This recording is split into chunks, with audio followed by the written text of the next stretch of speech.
Ano man ang pinapanalangin mo sa ating Panginoon, just ask. Or may I say, keep on asking, keep on seeking, keep on knocking. Getting God's attention. Ito ang nais sabihin ng ating Panginoong Jesucristo sa bawat isa. Never, never, never get tired of getting God's attention. At alam natin na darating at darating, ibibigay ng Panginoon ng katuparan, ang katagumpayan sa bawat panalangin na matagal mo nang hinihintay. Dahil ang ating Diyos ay merong kabutihan na gawa sa ating buhay at merong kabutihan na gagawin sa ating buhay. Hallelujah! Pwede po tayo tumayo.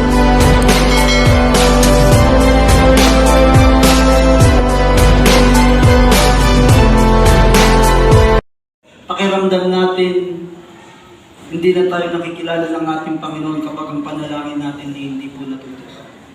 Meron po ba kayong panalangin na hanggang ngayon dinadalangin niyo pa rin po sa ating Panginoon? Amen. Kanina tawa kayo ng tawa, ngayon ayaw niyo na. Dito po sa kalawa, meron po ba kayong panalangin na hanggang ngayon ay dinudulog niyo sa ating Panginoon? Amen. Dito sa kanan. Dito po sa gitna, meron po ba? At minsan, sa matagal na hindi walang katagumpayan, naiisip natin, Lord, natutulog ka ba? Bakit parang hindi mo napapansin ang bawat panalangin? Or to the point, nasasabi natin, buhay pa talaga ang Panginoon. Kasi matindi na patong-patong na panalangin na kung saan hindi natutupad ng ating Panginoon. At hayaan niyo po sa hapong pong ito, let us entitle the Word of God, Getting God's Attention. And Jesus Christ Himself will be sharing to us how. Paano nga ba na makuha po natin ang atensyon ng ating Diyos Ama na sa langit? Kung ba kapatid, nais mo na mapalingon ng Panginoon sa bawat panalangin mo? Pagpangalawang tanong, doon maraming sasagot na. Ikaw ba kapatid? Yan, nawala na tuloy yung tanong ko. Amen? Amen na lang po. And once again, let me give you the verses na ating pag-usapan. And I'll be getting the word of the word from the book of Matthew chapter 7, from verse 7 to 11. And let me read the verse 7 before we pray. Sabi po dyan, ulitin ko, this is Jesus Christ saying this word, saying this verse. And He said, ask and it will be given to you. Seek and you will find. Knock and the door will be open to you. Tayo po'y saglit manalangin. Mari po bang iyuko natin ang ating ulo at ipikit ang ating mga mata. Hallelujah. Salamat Panginoon dahil tunay Panginoon na nararanasan ka namin ngayon sa aming kalagayan. Marahil naririto kami Panginoon dahil nayaya lang kami Panginoon. Nevertheless Panginoon, Ikaw ang nagkakda ng lahat Panginoon. Napunta kami sa tahanan mo para Panginoon, para sambahin ka, para luwalating ka Panginoon, para purihin ka. Kasabay nito Panginoon ang bawat panalangin na sa aming puso, na kung saan, Panginoon, naitaas na po namin sa iyo, Panginoon. At nananampalataya na meron ka ng ginagawa ayon sa iyong dakilang layunin, Panginoon, sa buhay namin. And once again, O Lord, makikinig kami, Panginoon, ng iyong salita dahil alam namin nakakakuha kami ng kalakasan, nakakakuha kami ng pag-asa, nakakakuha kami ng direksyon sa buhay namin, Panginoon. And we are opening our hearts, O God, higit sa aming kaisipan, Panginoon. Tsakapin mo ang bawat isa, Panginoon. Yun ang higit namin kailangan, Panginoon. Isang pa po, Panginoon, ito ang aming sama-sama panalangin sa pangalan ng Ginoo si Jesus. Amen. Hallelujah. Wow. Hallelujah. And before we proceed po, let me give you the context po ng chapter 7, verse 7 po. Alam niyo po, chapter 5, chapter 6, and chapter 7. Dito po maraming itinuro ang ating Panginoon. And let me give you the chapter 5. Chapter 5, makikita po natin dito paano po nagsimula magturo ang ating Panginoon. And it says, now when Jesus saw the crowds, so marami pong tao, hindi po ganito. This is not yet the crowds back then. And when we talk of crowds, nung panahon ng ating Panginoong Jesucristo, samot-sari po ng tao sa lipunan. Mapapansin po natin na matatanda po natin, meron po mga Pariseo na magaling po sa law, sa mga religious teachings, meron po mga Sadducees, meron mga Zealots na kung saan nagre-rebelde sa Roman Empire, meron po mga nakalimutan ko yung mga yun. Now Jesus going to a mountainside, sabi po dyan, he went up on a mountainside and sat down. And his disciple came to him and he began to teach them. At kapag titignan po natin, in the book of Matthew chapter 5, 6 and 7, it talks about the different sermon on the mount. And in chapter 5 po, it begins with the Beatitudes. Nakasaad po dito yung mga blessed are the poor in spirit, blessed are those who mourn, blessed are those who meek, blessed are those who hunger and thirst for righteousness. Sinasaad po ng ating Panginoong Jesucristo kung ano ang dapat maging karakter ng isang nananampalataya sa ating Panginoon. And he continued to discuss yung salt and light, if you remember. At marami pa po siya sinabi ito, even loving the enemies, even talks about the murder, the divorce, the adultery. Marami siyang binanggit na kung saan itunuro niya po yun. And even in chapter 6, makikita niyo po dito, he taught us how to pray. The Ama namin. And even he taught us about how to fast. Kasi that time, marami po nagpa-fasting, kaya lang ang mga Pariseo, they fast for themselves. So itinuro po ng ating Panginoon. And now, on this chapter po, on verse 7, it talks about these verses. At kapag titignan po natin, ito po ay isang panalangin. Ito po ay tinuturo ng ating Panginoon kung paano po tayo manalangin. While He taught us already in chapter 6 yung pong Ama namin, our Father, but this time, very, very specific po siya kung paano natin ibibigay ang lahat ng panalangin sa ating Panginoon. Alam niyo po, na-curious ako nung mabasa ko po itong chapter 8. Kasi parang parehas lang ng chapter 7. Hindi po. While verse 7 po and verse 8. While verse 7 is the statement from our Jesus Christ, and verse 8 is the promise of God. Sa mga lahat ng nananatiling hindi bumibitaw sa bawat panalangin.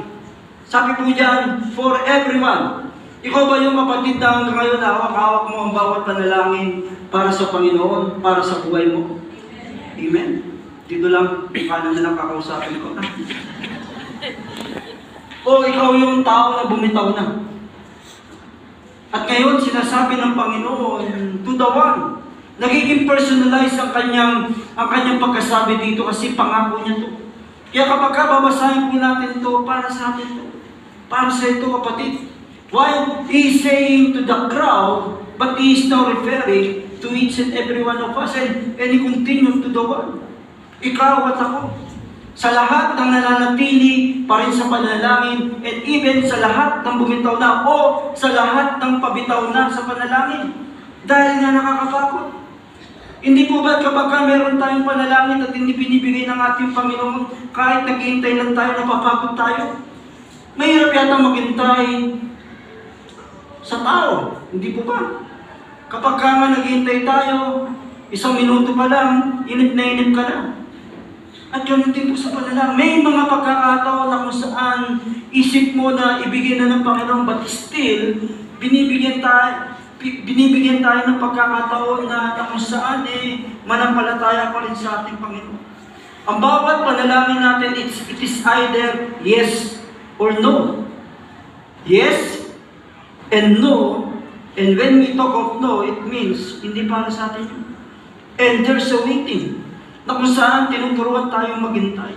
And this time, sinasabi ng Panginoon sa mga lahat ng umihingi sa Panginoon, receives. For those who has received, to the one who seeks finds, and to the one who knocks, the door will be open. At kapag titignan po natin to, this is ask. Asking God sa lahat ng ating pangangailangan. And when Jesus Christ told these things sa mga crowd, and even to us today, He is just saying, be persistent in prayer. Huwag kang mapagod ang manalangin. Meron ka bang panalangin para sa pamilya mo, kapatid? Amen? Gano'n na ba katagal? Nananalangin ka ba na magkaayos sa iyo sa iyong pamilya? But until now, hindi pa rin. Pero naririto ka ngayon sa harapan ng Panginoon. Alam at alam ng Panginoon niya. Sa pagpunta mo dito, sa simbahan niya, batid ng Panginoon kung ano ang laman ng iyong puso. Batid ng Panginoon kung ano ang nais mong ipanalangin. But still, alam mo at alam ko na nais ng Panginoon na banggitin natin. Alam niyo mo, kapag ka nagpupuri tayo sa Panginoon, habang itinataas natin ang ating kamay at nagbibigay ng papuri, at kasabay nito ay ang mga luha na pumapatak sa ating mga mata, nakikita ng Panginoon ang laman ng puso natin na kung saan bawat panalangin ay kanyang tinatanggap. At naniniwala ako bilang anak ng Diyos na meron kang pananampalataya. Darating at darating ang araw na kung saan ang bawat panalangin mo ay magkakaroon ng katagumpayan dahil alam mo buhay ang ating dakilang Diyos na sinasamba. Amen? And let me put in this way ang ating pag-usapan. Ask, seek, and knock. Yes, somehow pataas siya. Level up, ika nga. Stages of prayer. Marahil may mga panalangin ka na kung saan matagal na nga. At ano ba ang dapat gawin? And let me start by saying, in prayer, there's a simple asking. And when we talk of asking, hindi po ba ito yung desire ng ating puso? Alam mo na, natandaan ko po yung sinabi ni David in the book of Psalm, chapter 37, verse 4, and I'm getting in NKJV. And by the way, who is David? He was a shepherd boy. Amen? Nabalitaan niyo po ba? And aside from that, he eventually became the king of Israel. Nung mawala na po si Saul. At alam niyo po, nung naging hari na po siya, naging mighty warrior, there was a time in his life na nakasala siya by the name of Bathsheba. And the rest is history. And one time in his life, someone rebuked him with love, Prophet Nathan saying, ikaw yun, David. And David in his life, he said, yes, I have sinned against God. Matindi ang kanya nagawa, pero at the end of the day, inaccept niya yun. There was this repentance in his life, and now, he was known to be the man after God's own heart. Nakasala, pero ngayon kaibigan ng ating Diyos. Parang ikaw at parang ako. Hindi po ba nakasala din tayo? At ngayon, sa biyaya ng ating Panginoon, naririto tayo at binibigay natin ang ating puso. Hindi man karapat dapat, but still, dahil meron tayong ipinapanalangin sa ating Panginoon, magpupurit, sasamba tayo sa ating Panginoon. And to David, this is how he wants us to, he wants to know kung paano tayo manghingi sa ating Panginoon. And he said, delight yourself in the Lord, and He will give you the desires of your heart. Minsan isipin ko, hindi ba sabi doon sa isang text, sa verse, no? The heart is very deceitful in a different context. And this time, tinignan ko kung ano ba yung ibig sabihin ni David. And I look in the Hebrew word. Sabi po dyan, heart, nasa gitna po ang heart. Tama po ba? Ang tibok po nasaan? Amen. Ang tibok po ay nasaan? Heart. Sa kaliwa. No? Kaya kapag nagbabayang makinig tayo, dito po natin nilalagay ang ating kamay sa kaliwang puso. No? Yung iba yata pag nababayang mag-ilong ngayon, nag-text na rin. No? Hindi na nilalagay dito. And even to the point, ang mga Boy Scout, if I remember, no? Kasi Boy Scout po ako, pagka mag-handshake po is left. Why? Malapit daw po sa tibok ng puso. Galing, di ba? And now, let me give you the Hebrew word. And this is now the Hebrew word of heart. Laba. Wow. Kaya pala merong lablab kita. Nakikita sa buha ka, di ba? And some of the endearment ng mga girlfriend, boyfriend ngayon, love, di ba? Yung anak ko, meron po siyang girlfriend, ang tawagan po nila, Bal. Sabi ko, bakit Bal? Kabaligtaran po ng love. Gets nyo? Kaya kapag nagtampuan yung dalawa, bala ka sa buhay mo. and this is now the definition of the heart in Hebrew word. It says, it encompasses not only the person's emotion, but also the spiritual, mental, and physical. Buong pagkatao. Kaya kapag umibig ka, talagang sinasabi natin, love is blind. Love conquers all. Totoo naman. And I check sa Greek word para kung malaman ko ano ba ibig sabihin ni David dun sa puso niya. Na kung saan ito po definition ng love sa Greek word, cardia. Kaya pala merong cardiologist. Kaya kapag pala inatake ang tawag, cardiac arrest. Yan, no? Nakikita niyo po ba? Kaya kapag meron naka-cardiac arrest, Greek word ng heart dyan. Kinakardiac na, Greek word pa kayo, no? And what is the meaning of cardia? The center. A seat for both physical and spiritual. Remember, as a human, we are composed of mind, body, and soul. At kapag titignan po natin ang definition ng heart in Hebrew or Greek word, tunay na kasama ang physical. Di ba kapag nananalangin ka, Lord, pwede ba next year papayat ako? Parang ayaw niyo maniwala sa sarili niya, di ba? Ilang beses niyo na sinabi, Lord, pwede ba ito yung magiging partner ko? Physical. Lord, pwede ba bigyan mo ko ng ganyang bagay na yan? Yung bagay na yan? Ano ba gusto niyo? May mga panalangin ganun. Simpleng binibigas na kung saan tinitignan ng Panginoon ang puso natin kasi merong gusto lang, merong pangangailangan. And at the same time, we all knew na kapag naka-align sa puso ng Panginoon, hindi ba kahit na hindi natin hilingin ay binibigay niya. Alam niyo po sa ating pag-gising, hindi po ba? Sa ating pag-gising, pag-aalis po tayo, sa mga meron pong sasakyan dito, kahit nakasekunda ka na, nakatertsera ka na, binibigas mo sa Panginoon, Lord, proteksyonan mo ko. A simple prayer na kung saan nararamdaman at nararanasan natin.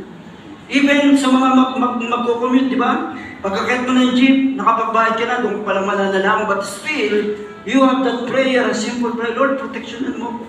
And to David, he said, in order for us to keep the desires of our heart, kung ano man po yun sa buhay natin, we need to be delight ourselves in the Lord. Yung paghingi po natin sa ating Panginoon, kinakailangan po, meron tayong, ang Tagalog po ng delight is kagalakan.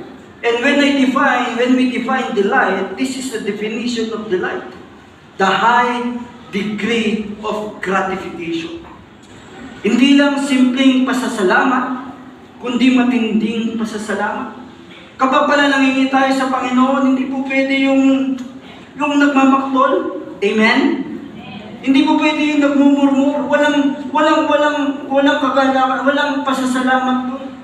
Palulungbat yun. Minsan, kapag nananalangin tayo, na hindi po pwede sa Panginoon, minsan, Lord, nagsiserve na nga ako, bakit ba? Hindi mo pa rin ako pinagpapala. Para ba nga nangyayari, may utang na loob ang Panginoon sa atin sa pag-serve? That's not the way we ask God in prayer. Kinakailangan, nararamdaman natin yung pagpapakumbaba. Hindi ba, Lord? Palambing naman, pwede bang bigyan mo ako ng girlfriend, boyfriend sa simbahan? Tapos pag hindi ka binigyan, malungkot ka. Ginawa mo pang luneta itong simbahan natin. Mga simpleng panalangin na kung saan meron dapat kagalang. It will never happen na bibigyan ka ng Panginoon na nagmamaktol ka o nagmumurmur ka o namimisi ka. It will never happen. And as I dig in sa gratification, this is what we call a great satisfaction. Sapat ang biyaya ng ating Panginoon. Hindi po ba kanina lang na nagpuri tayo, nakalimutan natin ang ating problema? dahil naramdaman natin yung kanyang presensya. Nararanasan niyo po ba yun? Amen? Hindi po ba? Kaya alam ang mga nanay, kahit magpuri, ang labahan sa bayang naiisip. Bakit ginagawa? Sa ating pagpupuri, nararamdaman natin ang ating Panginoon. And I remember one song, alam niyo po ba yung kantang laging tapat, laging sapat? Sino po nakakalam dito nun? Wala? Gusto niyo po kantahin ko? Huwag na, baka missing pa yung katagal ninyo. And I remember that song, kapag kinakanta siya, laging tapat, laging sapat. Totoo naman. Ang presensya mo, Panginoon, ay kasapatan na sa aking buhay. Maramdaman ko lang na hawak-hawak mo ang buhay ko. Alam ko na mayroong kasiguraduhan na ang panalangin ko ay matutupad. Dahil ikaw, Diyos, ang aking Diyos na buhay na kailanman, hindi ako iniwan at hindi ako pinabayaan. Alam ko lang when David talk about delight, high degree of gratification, great satisfaction, merong kagalakan sa pag-ibig sa ating Panginoon. Merong kaligayahan. Sa Bisaya po kanipay. Tama po ba? So merong ganun. Meron na kung saan sinasabi ni David, when the desires of your heart to be granted, you must have a delight, or should I say, you have the delight in the Lord. And ito po ang sabi ni David when we ask. And sometimes, ulitin ko po, hindi man natin banggitin ang bawat panalangin sa buhay natin ay alam na po ng Panginoon. And when we ask, sometimes, may mga pagkakataon sa bawat panalangin natin na kinakailangan ma-level up. Kinakailangan lagyan ng konting effort, quote-unquote. We must seek. At kapag pinag-usapan po ang seek, meron ng galaw. Nakikitsi po ba ako? And when we talk of sick, di ba? Sa umaga, sa akin minsan nangyayari ito, to be honest. No? Sa umaga, pagising natin, di ba nawawala ang cellphone mo sa tabi, anong gagawin mo? Hanapin mo, amen? Kunyari ka pa. Di ba? Una mo minahanap ang cellphone mo kaysa sa misis mo, sa mister mo. No? And to the point, kapag hindi mo makita kung meron kang anak, sasabihin, nasa yung cellphone ko. And when you say that, hindi siya in a low tone, talagang high tone, nasa yung cellphone ko, kabilang nandito to siguro, gigas ka na naman. So there's sincerity para makuha mo. Talagang hahanapin mo. And even in our prayers, even in every situation na meron tayo, minsan hindi sapat ang simply asking. God requires to seek His presence. Alam niyo po, ang Panginoon po natin, ang Panginoon ng Israel, ang Panginoon natin ngayon at magpakailanman. Sabi niya, if you seek me, you will find me. Ito ang ating Panginoon. Kapatid, hinahanap mo ba ang Panginoon sa ating kalagitnaan sa pagkakataon ito? Nakakatiyak ka na matatagpuan mo siya. Dahil ang ating Diyos, kailanman hindi ka papatay. Amen? Amen. So, palakpakan natin ito. And I remember in the book of Jeremiah, there was this promise of God na kung saan ito yung pinanghahawakan natin. Life verse niyo po ba ito? Amen? Sige po, taas ang kamay na meron life verse. Wow! Pare-parehas tayo. Kahit nasa kulang tayo, okay lang yan, ha? Yung iba baka makikaya na mamaya. No? Jeremiah 29:11. And once again, there's a lot of promises of God in the Bible. And one of it is this one. Sabi po ng ating Panginoon, let me read it first. For I know the plans I have for you, declares the Lord. Plans to prosper you and not to harm you. Plans to give you hope in a future. The context of this promise is for the Israelites, wherein that time they have been captive by Babylon. And sinasabi ng ating Panginoon through Prophet Jeremiah, huwag kayong mag-alala. After 70 years, makakalaya kayo. And true enough, this promise of God already fulfilled in the life of the Israelites. And I do believe, kung ito ay pangako ng Panginoon na inaangkin mo, mangyayari din po sa ating buhay. Dahil ang Diyos natin ay Diyos noon, ngayon, at magpapalagay. Amen? Amen. Palapakan po natin ang Panginoon. And let me move forward and get to the point, to my point. And this is now 11. At alam niyo po ba na most of the time, 11 lang yung kinukuha, yung pangako. Pero meron dapat gawin. And let me give you the verse 12. Sabi po dito in verse 12, then, after the promise, this is now God saying to us, saying to the Israelites. At ito po ang ginawa niya, then you will call upon me and go and pray to me. Ask. Pray. Ask. And he said, God said, and I will listen to you. And in verse 13, this is now the seeking. In verse 13, sabi ng ating Panginoon, and you will seek me and find me. And he continued, God saying, and when you search me with all your heart, labab, karja, with all your heart, and God said, I will be found by you. Kapatid, ang ating Panginoon na si Yahweh, it is not in the business of hide and seek. Kapag hinanap mo siya, hindi siya magtatago. Pero in fact, tayo ang nagtatago. God is always open to us. He wants us to embrace Him. At nais din ng Panginoon na yakapin ka. And may I say that God is in the business of seek and found. Kapatid, makakatagpo mo ang Panginoon sa ating kalagitnaan sa pagkakataon. Amen. Amen. Pwede po ba natin palakpakan naman?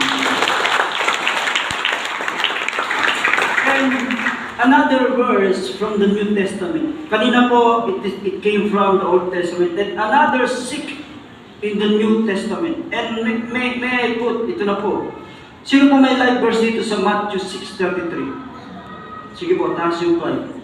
Ay, ikaw din. Yung kanina may live verse sa Jeremiah. Dalawa live verse pa. Okay lang po. Yung iba dito, baka live verse po. Para mas madaling tandaan, Jesus wept. Okay ba yan? And now, let me dissect dito po sa Matthew 6:33. Sabi po dyan ng ating Panginoon, but seek first, not second, not third, not last, but first. When we are in prayer, when we are seeking, He said, seek first is kingdom. Hanapin muna natin ang karya ng ating Panginoon. Kasi baka sa iba ka umahanap ng katugunan. Mararamdaman po natin, mararanasan po natin ang katuparan sa karya ng ating Panginoon. And now, He continues saying, not just the kingdom and His righteousness. Yung katuwiran ng ating Panginoon. Yung salita ng ating Panginoon. Alam niyo po, most of the time, being a Christian, ang nais lang natin yung presensya niya. Pero kapag ang katwiran niya sumasaliwala sa pamumuhay natin, minsan tinatakpan na lang natin. Minsan, o madalas, iniiwasan. Nawawala na. Yung presensya mo lang, Lord, na kailangan ko. Pero kapag nakialam ka na sa buhay ko, sandali lang. Kapag sinasabi mo na, Panginoon, sa iyong salita, be holy for I am holy, wag na. Kapag sinasabi mo sa iyong salita na magpakatino na ako, wag na. Pag sinasabi mo sa iyong salita na ako pala ay templo ng Diyos, wag na. I'm telling you, mahirap ang mundo. Even yung mga naging Christian since birth, we are still in the world nung makilala natin ang Panginoong Jesucristo. But when we knew Jesus Christ in our life, dapat nalalaman din natin yung katwiran niya. Hindi po pwedeng nararamdaman mo ang presensya niya and yung katwiran niya hindi natin sinusunod. Still, yung mundo ang sinusunod mo. Ulitin ko, mahirap sa mundo. Minsan nakala mo madali dito pero mahirap din pala. Pero dito, sa karya ng ating Panginoon, kapag nalaman mo ang righteousness, kahit mahirap, pero dahil kilala mo ang ating Panginoong Jesucristo, nakakatiyak na magtatagumpay ka. Amen? Hindi po ba? Sige po, palapakan natin ang Panginoon. ang pangarap natin ay matupad ang bawat pangarap ng ating pamilya. Lalo-lalo na magkaroon ng kagalingan, or should I say, hindi mo ba pinapanalangin natin sa buhay natin na kung saan magkaroon ng magandang kalusugan ng ating pamilya? Eh, ba't hindi mo pa tinitigilan yung bisyo mo? Hindi po ako galit. Bati-bati po tayo. Salita po ng Panginoon. Kasi katwiran ng Diyos. Ulitin ko, sabi ng Panginoon, be holy for I am holy. Madalas ko lang po sinasample ang bisyo, ang paninigarilyo, ang pag-inom ng alak. Alam mo na hindi na tama sa Panginoon yun, pero marami pang bagay na kung saan tinuturuan tayo ng Panginoon na mamuhay sa kanyang katwiran. And yet, kapag yun na ang pinag-uusapan, umahayaw ka na. Sabi nga ni Paul, di po ba, in the book of Romans, chapter 12, verse 2, do not conform to the pattern of this world, but be transformed by the renewing of your mind. When we seek the will of God, when we seek His presence, when we seek the answered prayer, kinakailangan gamitan natin, malaman natin ang katotohanan. Kapag ka nalilito ka dito sa mundo, meron pong katotohanan. May mga ginagawa mundo na kung saan ayaw mo nang gawin, pero kinakailangan mo ng palakasan, kinakailangan mo ng katotohanan. Ito po ang katotohanan. At alam mo at alam ko, the truth shall set us what? Free. And when we have that freedom, hindi po ba't kapag merong kapayapaan, kahit merong problema, tagumpay ang bawat isa dahil si Kristo ang ating kasama? Amen. Katotohanan sa kanyang salita, sa kanyang katwiran. Mga kabataan, pupunta naman ako sa kabataan ngayon. Nandiyan ba kayo? Hindi ba nais yung makapagtapos sa pag-aaral? Eh bakit namumugya pa kayo? Alam niyo, mas maganda na makapagtapos kayo ng pag-aaral, nakasama niyo ang Panginoon, nakasama niyo ang katwiran niya, kesa dahil sa kaklase mo. Amen? Kaya tigil-tigilan mo na yan. Amen? Sigurado yan, ha? For the glory of God. Nasa gayon, mapapurihan ng ating Panginoon. Sa mga kaklase mo, nasa gayon, maiyakayat mo sila dito. Amen? Simpleng kaparanan, pero maluluwalhati ang ating Panginoon. And at the same time, matutupad ang pangarap mo na kung saan ibibida mo ang ating Panginoon. Hindi mo ibibida ang kaklase mo. Amen? Katotohanan, katarungan sa Panginoon. And again, church, may I say, this is a reminder to all of us. Kung meron kang panalangin at ang sinasabi ng ating Panginoon, seek first His kingdom, huwag na huwag po nating kakalimutan ang katwiran o katarungan ng ating Panginoon na kung saan itinuturo po sa atin. Do you want to have all these things? Yes. It will be given as well. Dahil sinasaliksik mo ang presensya, ang kaharian ng ating Panginoon. Amen. Halapakan muna natin ang Panginoon. And as I move, wow. Sometimes, what should I say, most of the times, asking, seeking are not enough. Meron pong tinuturo ang ating Panginoong Jesucristo. He wants us to knock. Nauna ka na naman.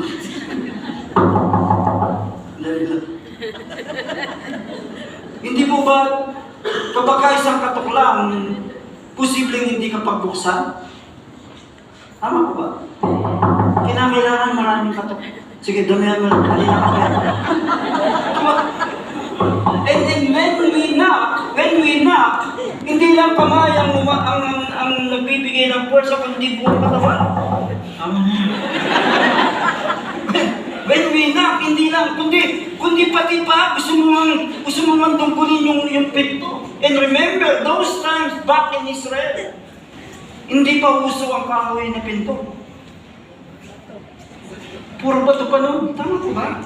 Kaya kapag ka knock, talagang it entails so much sacrifice, so much effort sa buhay natin. And I pray, nakikita niyo po yung spiritual application ng ating pinag-uusapan na minsan o madalas gusto makita ng Panginoon yung desire, or should I say, yung pagkatukmo na kung saan kasama lahat, pati sakripisyo, at yung bawat sakripisyo ng pagkatukmo, kapatid, alam mo na hindi nasasayang sa ating Panginoon. And sooner or later, kapag nararamdaman ng Panginoon, hindi po ba answered prayer ang ibibigay niya sa atin? And it talks about perseverance.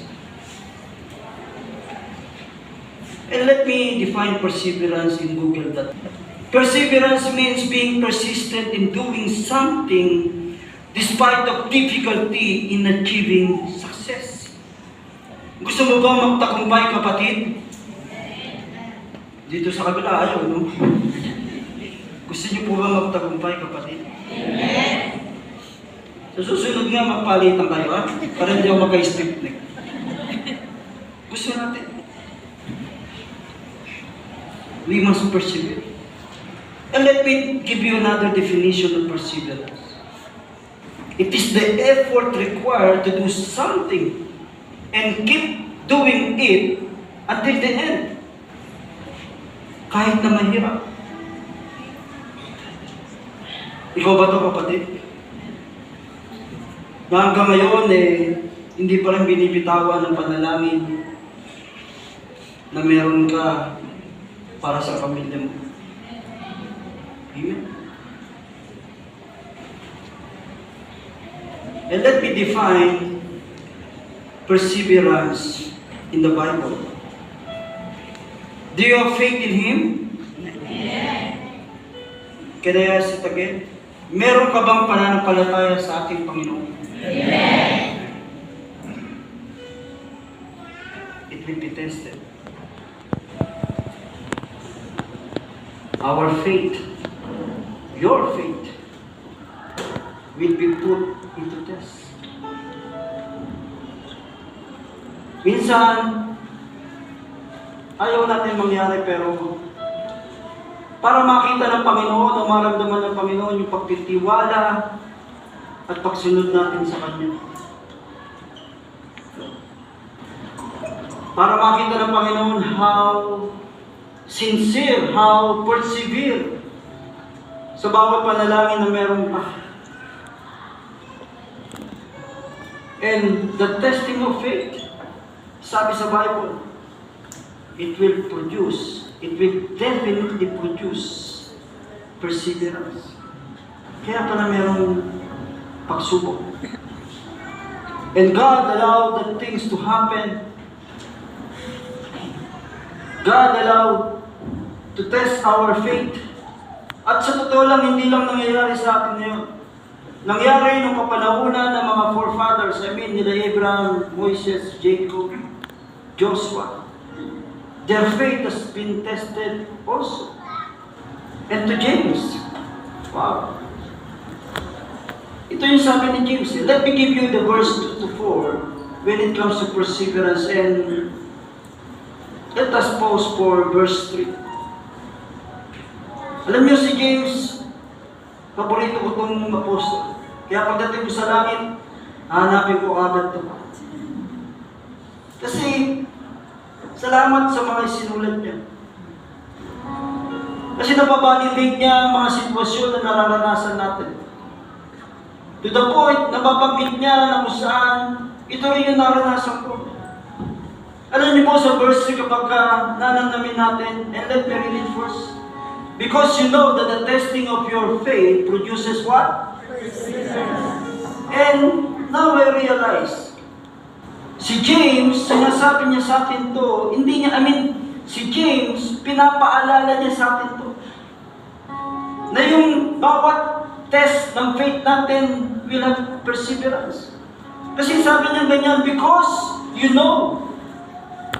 Hindi niya sinasabi na, because I know, now I'm telling you. Hindi. Binabanggit niya, even sa ating kapanahunan, when he wrote this verse, na sinasabi niya, hindi ba alam mo rin? Bilang anak ng Diyos, alam mo na darating at darating na itetest ang iyong pananampalataya. Bakit ka magtataka? Dahil alam mo, sa pagkakaroon ng tagumpay, sa pag-test ng pananampalataya, magkakaroon ka ng perseverance, and that perseverance must finish its work so that you may be mature and complete, not lacking anything. At once again, ang sarap ng namin ng mga sinasabi ni James. Totoong kaibigan si James. Kasi kapag kaibigan, di ba, hindi itatago ko kung ano yung dapat mong gawin kahit na masakit. Amen? Kapag kaibigan, nililibog ka na mayroong pagmamahal. Amen? Si James, in verse 2, what he said, habang kumakatok ka, habang nararanasan mo ang test of faith, meron kang kagalakan.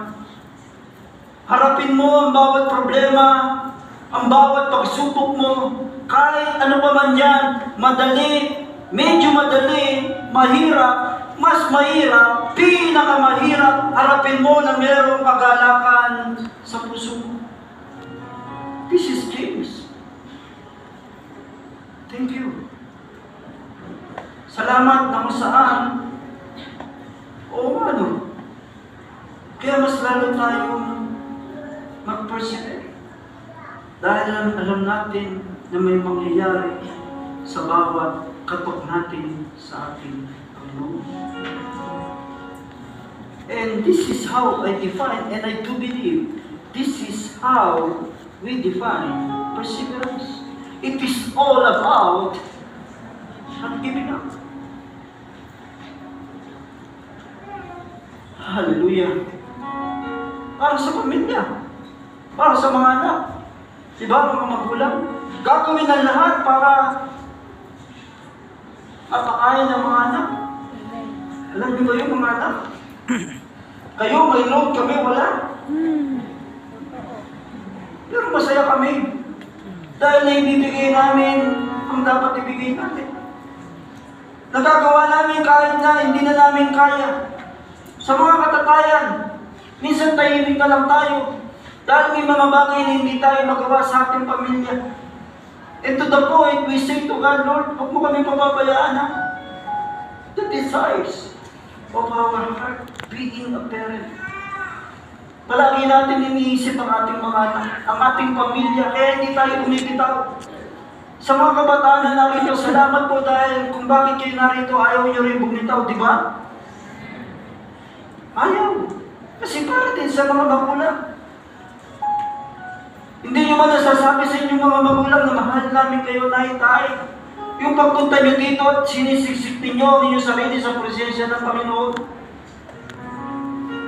Papasalamat na kami doon. Amen. Dahil alam namin, mawala man kami dito sa mundo, meron kayong Kristo na kung saan ang magiging kasama nyo hanggang sa mawala rin kayo sa buhay. Amen. This is all about not giving up.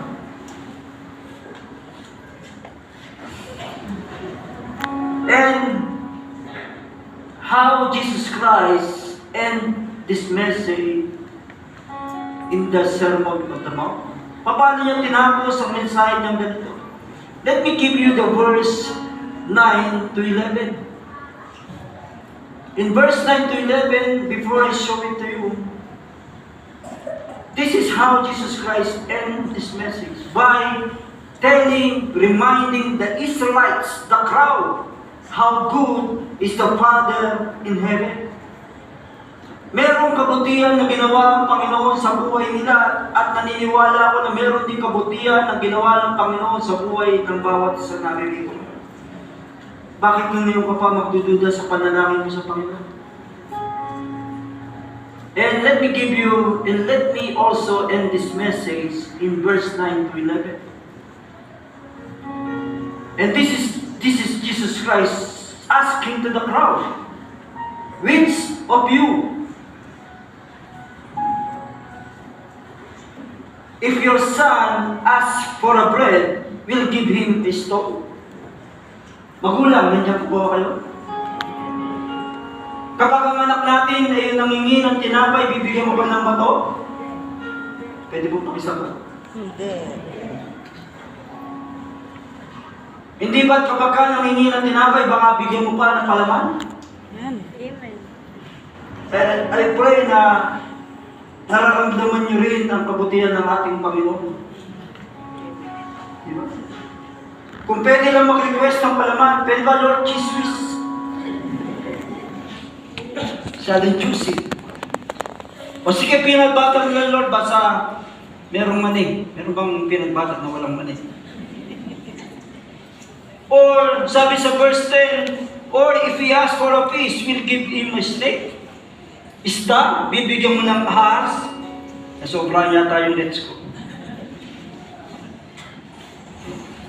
At kapag titignan niyo po ito, verse 9 talks about the kanin. And verse 10 talks about the ulam. Nakikita niyo po ba ang biyaya ng Panginoon? Hindi ka pagkukulangin. Ano man ang kahilingan mo, kapatid, buong-buo niyang ibibigay. Pero sa totoo lang, kahit kanin, solve na sa atin, kahit tinapay, sasaw-saw lang sa kape, solve na, amen? Amen. Kahit kanin lang, basta meron ketchup, mamili na lang kayo kung Del Monte o Papa Ketchup. Okay na yun. Pero ang Panginoon natin, sobra-sobrang magmahal. Hindi po pwede na kanin lang ibibigay, pati ulam. Madalas may dessert. Kaya marami may diabetes sa iba. Hindi po pa. And in verse 11, this is now Jesus Christ saying this, if you then, though you are evil, know how to give good gifts to your children, how much more will your Father in heaven give good gifts to those who ask Him? Kaya kapatid, ano man ang pinapanalangin mo sa ating Panginoon, just ask. O may I say, keep on asking, keep on seeking, keep on knocking. Getting God's attention. Ito ang nais sabihin ng ating Panginoong Jesucristo sa bawat isa. Never get tired of getting God's attention.